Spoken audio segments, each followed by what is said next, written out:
আলহামদুলিল্লাহ আলহামদুলিল্লাহ ওয়া কাফা ওয়া সালামুন আলা ইবাদিহিল্লাযিনা ইসতাফা আম্মা বা'দ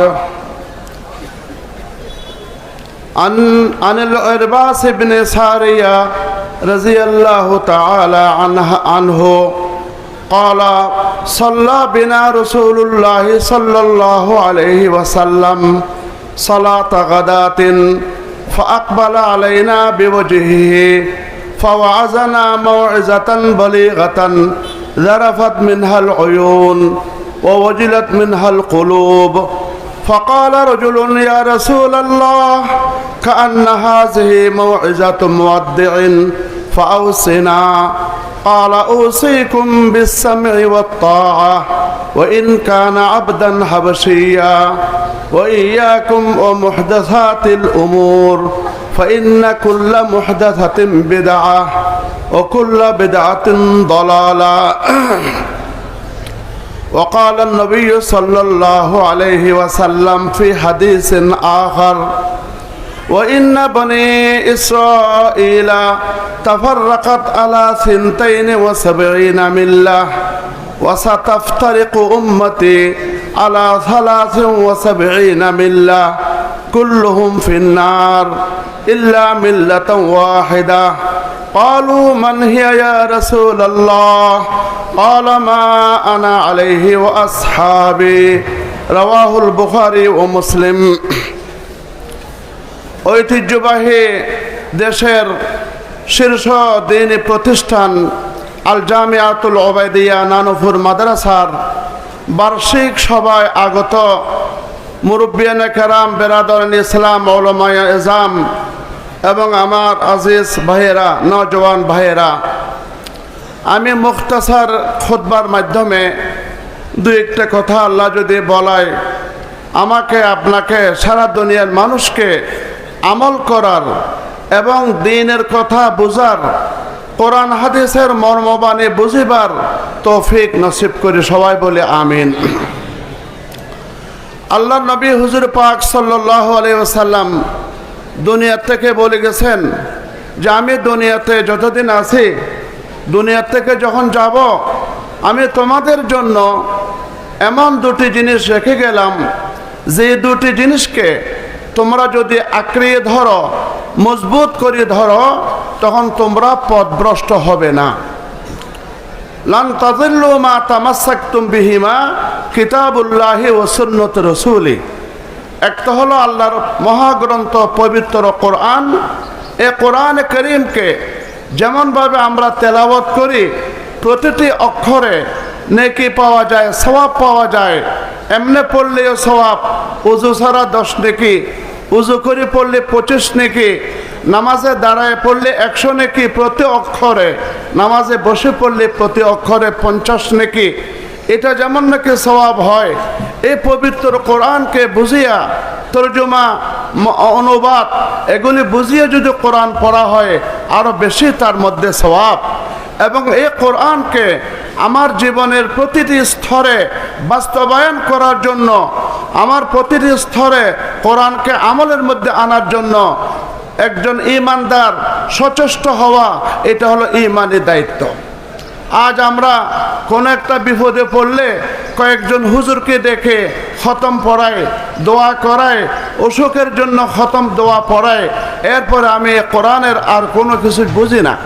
কিন্তু আল্লাহর নবী বলে গেছেন, এই কোরআনকে তুমি নিজের জীবনের প্রতিটি স্তরে, রান্নাঘর থেকে নিয়ে পার্লামেন্ট হাউস পর্যন্ত, দোলনার থেকে নিয়ে মৃত্যু পর্যন্ত, ব্যক্তিগত জীবন, পারিবারিক জীবন, সামাজিক জীবন, অর্থনৈতিক জীবন, রাজনৈতিক জীবন, প্রতিটি স্তরে তুমি কোরআনকে বাস্তবায়ন করো।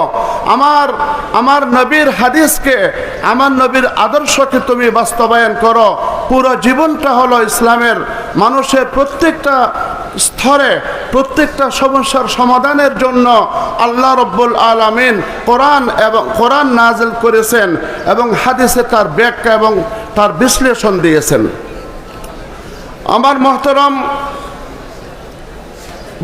আজিজ দোস্ত এবং বুজুর্গ, আজ মানুষ ভালো এবং মন্দ দুটি জিনিস রয়েছে প্রত্যেকটা স্তরে, কিন্তু সিচুয়েশন, পরিবেশ আজকে পরিবর্তন হওয়ার কারণে আমাদের ভালো মন্দ বোঝার অনুভূতি চলে গেছে।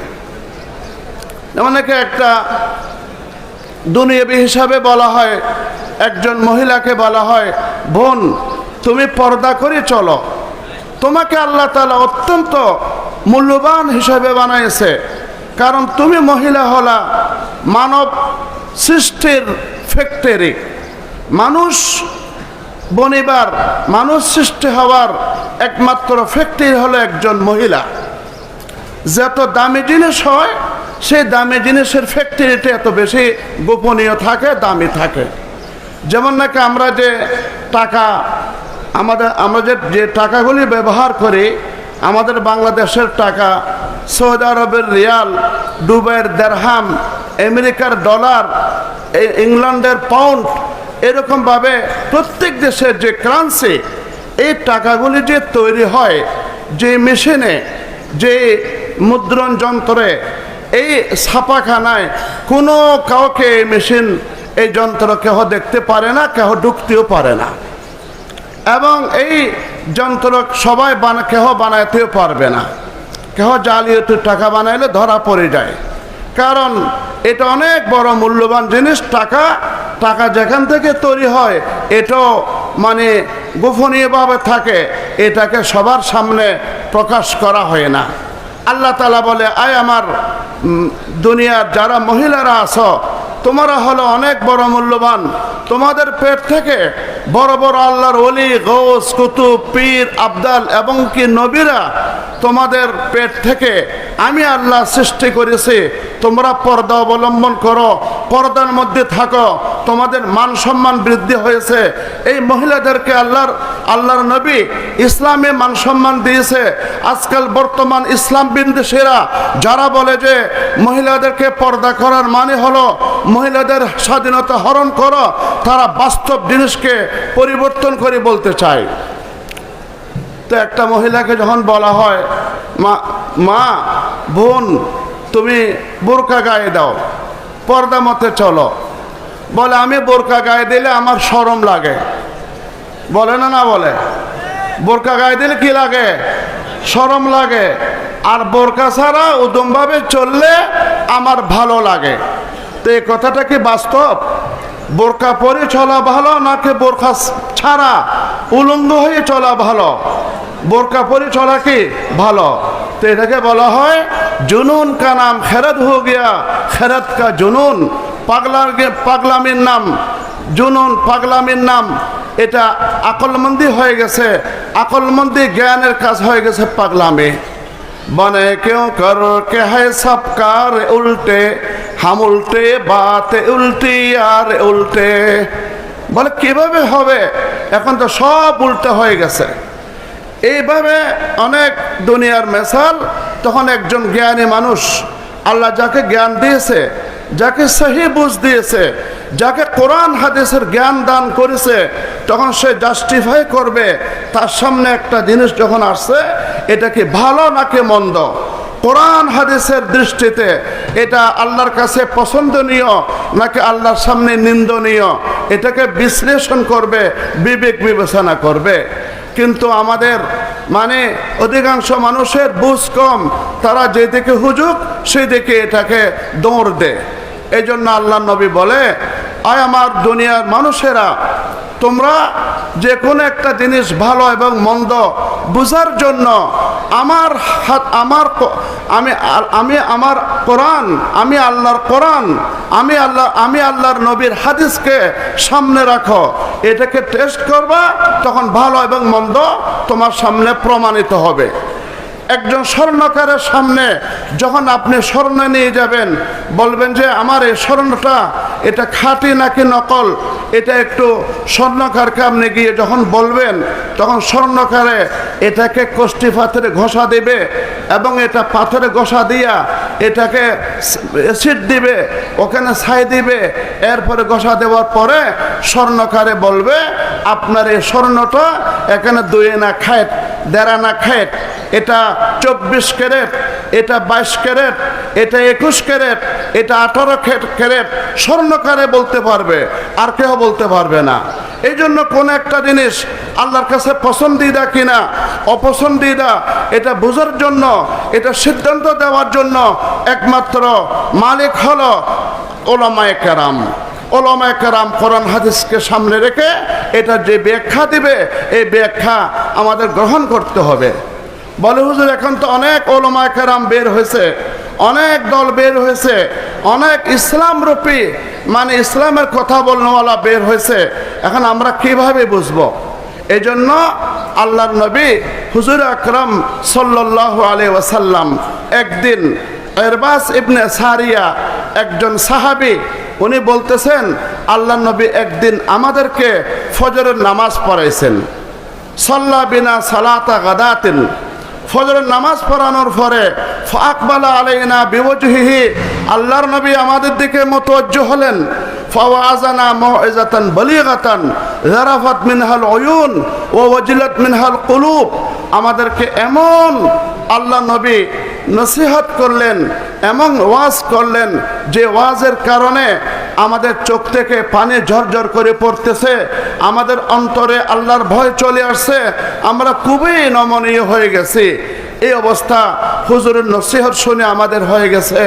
ফাকালা রাজুলুন, একজন সাহাবী বলে কাআন্না হাযিহি মাউইজাতু মুওয়াদ্দিইন, আয় রাসূলুল্লাহ আপনার এই ওয়াজ শুনে আমাদের মনে হইতেছে আপনি আমাদেরকে বিদায় নিয়ে চলে যাবেন। হয়তো কোন একজন ব্যক্তি বিদায় নেওয়ার সময় যে ধরনের মানে আবেগময় কথা বলে, আপনার নসিহত আমাদের সামনে এমন মনে হলো। ফাউসিনা, আমাদেরকে একটু বিশেষভাবে নসিহত করেন, আমাদেরকে একটু বিশেষভাবে ওসিয়ত করেন যেন আপনার পরবর্তী আমরা মা বাপে যে জীবন আছে সেই জীবনটাকে আপনার আদর্শ মোতাবেক আল্লাহর কোরআন মোতাবেক পরিচালিত করব। তখন আল্লাহ নবী বলেন উসিকুম বিসসামি ওয়াত তাআহ ওয়া ইন কানা আবদান হাবশিয়া, আমার 1 নম্বর ওসিয়ত হলো তোমাদের উপরে যে আমির নিয়োগ করা হয়, তোমাদের উপরে যে জিম্মাদার নির্ধারণ করা হয়, তার কথা শুনবে এবং তার অনুসরণ করবে, তার অনুকরণ করবে, তার কোনো নির্দেশের অবাধ্য করবে না। ওয়াইন কানা আবদান হাবশিয়া, যদিও গোলাম হয়, আবার গোলাম হওয়ার পরে হাবশি, হাবশা দেশ, বর্তমান হাবশাকে বলা হয় ইথিওপিয়া। ইথিওপিয়ান যে লোকগুলি আছে, আপনারা যারা বিদেশে গেছেন, হজে উমরায় গেছেন, এদেরকে দেখছেন আপনারা, এরা আপাদ মস্তক একেবারে কালো, তেলনুর ফাতিলান্নানি খালা, চেহারা এরকম খালা, শুধু দাঁত আর চোখ ছাড়া কোনো সাদা কিচ্ছু নেই, এমন খালা। ওনাদেরকে যখন আপনি দেখবেন তখন বেলাল হাবশী রাদিয়াল্লাহু তাআলা আনহুর কথা স্মরণ করবেন, যে বেলাল হাবশী এমন কালা ছিল। হাবশার থেকে বেলাল, রুম থেকে সালমান, পারস থেকে হযরতে সালমান ফারসি রাদিয়াল্লাহু তাআলা আনহু, রোমের থেকে সোহাইব রুমি রাদিয়াল্লাহু তাআলা আনহু, এবং হাবশার থেকে বেলাল হাবশী রাদিয়াল্লাহু তাআলা আনহু এসে মুসলমান হওয়ার কারণে ওনাদের তোলায় তোলা দাম হয়ে গেছে। জাখাকে পাকে মক্কা আবু লাহাবি ইচে বুল আজবিস, পবিত্র মক্কার থেকে জন্ম নেওয়া আবু লাহেব, সে হলো মানে কাফের, জাহান্নামের। তো এই একটা হলো গোলাম, আবার হলো কালো। তোমাদের যদি আমির বানানো হয়, সে আমির যদি কোরআন হাদিসের খেলাফ কোনো নির্দেশ না দেয়, তার কথা শুনবে। এর ব্যাখ্যা আছে, আমি ওদিকে যাচ্ছি না। ও ইয়াকুম ও মুহদাসাতিল উমুর, এবং আল্লাহ নবী বলে যেসব জিনিস আমার শরীয়তের মধ্যে নব আবিষ্কৃত হয়েছে, এগুলোর থেকে তোমরা অবশ্যই পরহেজ করবে। ফাইন্না কুল্লা মুহদাসিন বিদআ, শরীয়তের মধ্যে শরীয়ত না, আমি নবী করি নাই, সাহাবায়ে কেরাম করেন নাই, তাবেঈন করেন নাই, তবে তাবেঈন করেন নাই, আমার শরীয়তের মধ্যে নাই, এটাকে শরীয়ত মনে করে যদি করা হয়, এটাকে বলা হয় বিদআ। ও কুল্লু বিদআতিন দালালা, প্রত্যেকটা বিদআত হলো গুমরাহি, এর থেকে পরহেজ করতে হবে।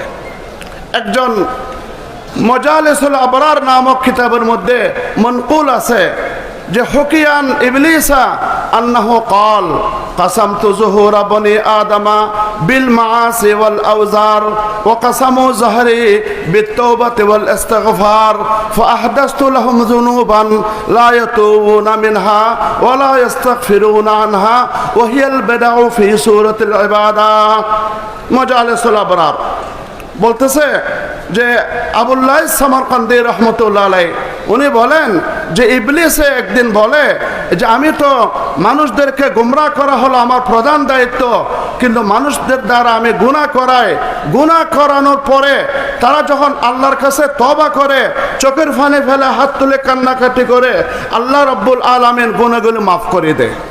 তো গুনাহ করাইয়া আমি বনি আদমের কোমর ভাঙে দিলাম। ও কাসামু জাহারি বিত্তওবাতি ওয়াল ইস্তিগফার, তারা আবার তওবা ইস্তিগফারের মাধ্যমে আমি শয়তানের কোমর ভাঙে দেয়। আমি এদেরকে গোল দিই, এরা আবার আমাদেরকে গোল দিয়ে দেয় আমাকে। ইবলিস শয়তানে বলে এখন কি করতে পারি? এখন আমি ফাহদাসতু লাহুম যুনুবান, এমন কিছু গুনাহ আবিষ্কার করলাম লা ইয়াতুবুনা মিনহা, যে গুনাহ থেকে তারা তওবা করবে না, ওয়ালা ইস্তাগফিরুনা আনহা, ইস্তিগফারও করবে না। এটা হলো ওহিয়াল বিদআউ ফি সূরাতিল ইবাদা, ইবাদতের আকারে বেদাত কাজ। এগুলি সমাজের মধ্যে অনেক হয়েছে, এগুলির তফসিল আপনারা উলামায়ে কেরাম থেকে শুনবেন।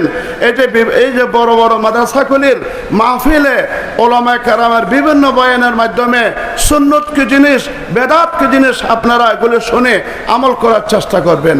এই যে একটা বলে মনে করেন আগে ছিল না, এখন এই জানাজার নামাজ যখন হয়, জানাজার নামাজ শেষ হওয়ার পরে এখন অনেক জায়গার মধ্যে লাশটাকে সামনে রাখে, বলে হুজুর একটু মোনাজাত করে দেন, বলে না না বলে, বলে না না বলে। কিন্তু জানাজার নামাজ হলো দোয়া, এটা হলো মাইয়িতের জন্য দোয়া। এখানে রুকু নেই, সিজদা নেই, এই দোয়ার পরে দিয়া আল্লাহ নবী, সাহাবায়ে কেরাম, তাবিঈন, তবে তাবিঈন, আইম্মে মুজতাহিদিন জানাজার নামাজের পরে জানাজাকে সামনে রেখিয়া এভাবে মোনাজাত করতেন না। সুতরাং এই মোনাজাত করাটা বেদাত, কথা ঠিক কিনা? আমরা আজান দিই, এই আজানটা বেলাল হাবশী রাদিয়াল্লাহু তাআলা আনহু, रह गया रस्म अज़ा रूह बेलाली न रही, रह गया रस्म अज़ा रूह बेलाली न रही, फलसफा रह गया तलकीन गज़ाली न रही। আল্লাহ নবীর জমানায় হযরত বেলাল রাদিয়াল্লাহু তাআলা আনহু যে আযান দিতেন, আজকে 14 বছর পরেও সেই আযান আজকে আমাদের এই সমস্ত কওমি মাদ্রাসা এগুলির মধ্যে চালু আছে। কিন্তু আপনারা দেখবেন এমন কিছু জায়গা আছে যেখানে আযান দেওয়ার পরে বলে আসসালাতু ওয়াসসালামু আলাইকা ইয়া রাসূলুল্লাহ, বলে না বলে, বলে না বলে। এখন যদি আপনি বলেন এতে বেদাত, খোদে দেখো এরা ওয়াহাবি, এদেরকে আল্লাহ নবীর মহব্বত নাই, আল্লাহ নবীর ইশক নাই, এরা নবীর ভরে দুরূদ শরীফ পড়তেছে, এটার মধ্যে এরা বলে যে এটা বলে বেদাত। আমি এদেরকে বলবো আপনি যখন নামাজ পড়বেন 4 রাকাতওয়ালা নামাজ, 4 রাকাতওয়ালা নামাজের মধ্যে আত্তাহিয়া আবদুহু ওয়া রাসূলুহু পড়ার পরে যদি কোনো ব্যক্তি আল্লাহুম্মা সাল্লি আলা মুহাম্মদ এতটুকু যদি কেহ পড়ে, সিজদা সহ দেওয়া লাগবে কি লাগবে না? অথচ সে কি গুনার কাজ করলো? গুনার কাজ করেছে। সে আল্লাহুম্মা সাল্লি আলা মুহাম্মদ দরুদ শরীফ না পড়লো, কিন্তু মাসালা হলো আল্লাহ নবী যেখানে দরুদ শরীফ পড়েন নাই ওখানে দরুদ শরীফ পড়া এটাও শরীয়তের খেলাফ। পড়লে আপনি নামাজের মধ্যে সিজদা সহ দিতে হবে। যা হোক, এইভাবে অনেক বেদাত আছে, এগুলোর থেকে বাঁচতে হবে। আমি আপনাদের সামনে আমার সমাজে একটা কথা বলে শেষ করব। আজকে মানে আল্লাহ নবী বলেছেন যে বনি ইসরাইল 72 ফেরকা হয়েছিল। কত ফেরকা? 72 ফেরকা। বনু ইসরাইল, ইসরাইল মানে ইয়াকুব আলাইহিস সালামের আওলাদ, ওনারা অনেক নবী, 70,000 নবী ওখানে আল্লাহ তাআলা মানে জন্ম দিয়েছে। ওরা এই ইহুদিরা হাজার হাজার নবীকে হত্যা করেছিল, এদেরকে বলা হয় বনি ইসরাইল। এরা 72 ফেরকা হয়েছিল। আল্লাহ নবী ভবিষ্যৎবাণী পেশ করে, আমার উম্মতেরা কিয়ামত পর্যন্ত আমি নবীর পরে কোনো নবী আসবে না, আমি হলাম সর্বশেষ নবী, সর্বশ্রেষ্ঠ নবী, খাতামুন নবিয়্যিন। কিন্তু এমন কিছু এত বেশি ফেরকা হবে, বনি ইসরাইল থেকেও একটা বাড়ে 73 ফেরকা হবে। কত ফেরকা? 73 ফেরকা। আল্লাহ নবী বলেন কুল্লুহুম ফিন্নার, সবাই জাহান্নামী হবে, ইল্লা মিল্লাতান ওয়াহিদা, একটি মাত্র দল নেজাত পানেওয়ালা হবে, জান্নাতে হবে। সাহাবায়ে কেরাম আরজ করলেন, কালু মান হিয়া ইয়া রাসূলুল্লাহ, যে একটি দল নেজাত প্রাপ্ত হবে, জান্নাতি হবে, ওই দলটি কোন দল? আল্লাহর নবী বলেন, মা আনা আলাইহি ওয়া আসহাবি। ওই দলটি হলো ওই দল, যে দল আমি নবীর আদর্শ মোতাবেক চলবে, আমার সাহাবায়ে কেরামের তরিকা মোতাবেক চলবে, আমার সাহাবায়ে কেরামের আকীদা এবং মতাদর্শ মোতাবেক চলবে, তারা একমাত্র নেজাত পানেওয়ালা, আর সবাই হলো জাহান্নামী। আল্লাহ নবীর হাদিস, আমার মুখের কথা না। এই জন্য বর্তমান আমাদের বাংলাদেশের আগে পাকিস্তান আমলে, এর আগে ব্রিটিশ আমলে যতগুলি বাতিল ছিল, এই বাতিলের মোকাবেলা যারা করেছেন তারা হলো একমাত্র উলামায়ে দেওবন্দি। উলামায়ে দেওবন্দি হলো মা আনা আলাইহি ওয়া আসহাবির আসল মেজদাক। এই উলামায়ে দেওবন্দির মূল চাবিকাঠি হলো হাজী এমদাদুল্লাহ মুহাজির মক্কি রহমতুল্লাহ আলাইহি এবং ওনার ছাত্র কাসেম নানতবী, রশিদ আহমদ গঙ্গুহি, ওনার ছাত্র মাহমুদুল হাসান দেওবন্দি, ওনার ছাত্র হোসেন আহমদ মাদানী, ওনার ছাত্র বাংলাদেশের বিভিন্ন বড় বড় উলামায়ে কেরাম। এই ধারাবাহিকতা এখনো পর্যন্ত আছে। আজকে সারা বাংলাদেশ নয়, সারা পৃথিবীর মধ্যে এই দেওবন্দ মাদ্রাসার অনুসারী যতগুলি দেওবন্দি মাদ্রাসা আছে, এরা হলো মা আনা আলাইহি ওয়া আসহাবির মেজদার। সুতরাং উলামায়ে দেওবন্দিদের আদর্শ আকীদার খেলাফ যারাই হবে, আমি নাম এখন নিচ্ছি না, এদেরকে আপনারা চিহ্নিত করে বুঝতে হবে। আজ বাংলাদেশের মধ্যে, এর আগে আপনারা জানেন, ইসলামের বিরুদ্ধে, নবীর বিরুদ্ধে, আল্লাহর বিরুদ্ধে যখন কোনো কুলাঙ্গার কোনো মুখ খুলেছে, এদের বিরুদ্ধে যারা নাকি ঝাঁপিয়ে পড়ছে, নিজের তাজা রক্ত দিয়েছে, জান মাল দিয়েছে, ময়দানে আন্দোলন করেছে, সংগ্রাম করেছে, জিহাদ করেছে, তারাই হলো উলামায়ে দেওবন্দি। শুরু থেকে আমি শুধু গণে যাব দু একটা হেডলাইন। পাকিস্তান আমলে আল্লাহ নবীকে গালি দেওয়ার জন্য একজন কুলাঙ্গার বের হয়েছিল, তার নাম ছিল দাউদ হায়দার। কি নাম? দাউদ হায়দার। রঙ্গিলা রসুল নামে একটা বই লিখছিল। এর বিরুদ্ধে পাকিস্তান, মানে দোনো পাকিস্তান, বাংলাদেশ এবং পাকিস্তান উলামায়ে কেরামরা সংগ্রাম করে তার ফাঁসির বাস্তবায়ন করেছে। এইরকমভাবে বাংলাদেশ হওয়ার পরে আজানকে বিদ্রুপ করেছিল একজন কুলাঙ্গার, তার নাম ছিল আহমদ শরীফ। মনে আছে? আহমদ শরীফ, তার বিরুদ্ধে আন্দোলন করেছে বাংলাদেশের উলামায়ে কেরাম। সালমান রুশদি নামক একজন কুলাঙ্গার স্যাটানিক ভার্সেস নামক বই লিখে, ভারতের স্যাটানিক ভার্সেস নামক বই লিখে আল্লাহ নবীকে গালি দিয়েছিল। তার বিরুদ্ধে বাংলাদেশের উলামায়ে কেরাম ঝাঁপিয়ে পড়েছিল সালমান রুশদির বিরুদ্ধে। ঠিক সেরকম তার আরেকজন মানে ভ্রষ্টা মহিলা, যার নাম ছিলেন তসলিমা নাসরিন। এই তসলিমা নাসরিন আল্লাহর নবীর শানে, ইসলামের ব্যাপারে, পর্দার ব্যাপারে অত্যন্ত কটূক্তি করছিল। তার বিরুদ্ধে বাংলাদেশের মুসলমানরা সিংহের মতো ঝাঁপিয়ে পড়ছিল। মনে আছে আপনাদের? এই তসলিমা নাসরিনের বিরুদ্ধে 1994 সালের 30শে জুন বাংলাদেশের মধ্যে নজিরবিহীন হরতাল হয়েছিল এবং মানিক মিয়া এভিনিউ সংসদ ভবনের সামনে 10 লক্ষাধিক মানুষের মজমা হইয়া সংগ্রাম পরিষদ নামে দল মত নির্বিশেষে সবাই তসলিমা নাসরিনের বিরুদ্ধে আন্দোলন করেছিল। সেই আন্দোলনের ফলে আজ তসলিমা নাসরিন এখনো বাংলাদেশে ঢুকতে পারে না, থাকতেও পারে নাই। কথা ঠিক কিনা? ঠিক সেরকমভাবে আপনারা জানেন 2013 সালে শাহবাগ মোড়ে বাংলাদেশের কিছু কুলাঙ্গার আল্লাহ নবীর শানে বেয়াদবি করছিল, কুকুরের মাথায় টুপি পরেছিল, বড় বড় কথা বলেছিল। এর বিরুদ্ধে 2013 সালের 6 এপ্রিল শাপলা চত্বরে 50 লক্ষাধিক মানুষের মজমা হয়েছিল। কথা ঠিক কিনা? লং মার্চ হয়েছিল। এদেশের মুসলমান জান যেতে পারে, মাল যেতে পারে, ছেড়ে যেতে পারে, নিজের সব ধ্বংস করবে, কুরবানি দিবে, কিন্তু আল্লাহর নবীর শানে চুল পরিমাণ বেয়াদবি বরদাস্ত করতে পারবে না। এরপরে দিয়ে আবার 5 মে 2013 সালের মধ্যে এই শাপলা চত্বরে বিশাল আকারে আবার মজমা হয়েছিল, অবরোধ হয়েছিল। ওখানে শত শত উলামায়ে কেরামের রক্তে শাপলা চত্বর রঞ্জিত হয়েছিল। এসব মানে কোরবানি আমাদের উলামায়ে কেরামরা দিয়েছে।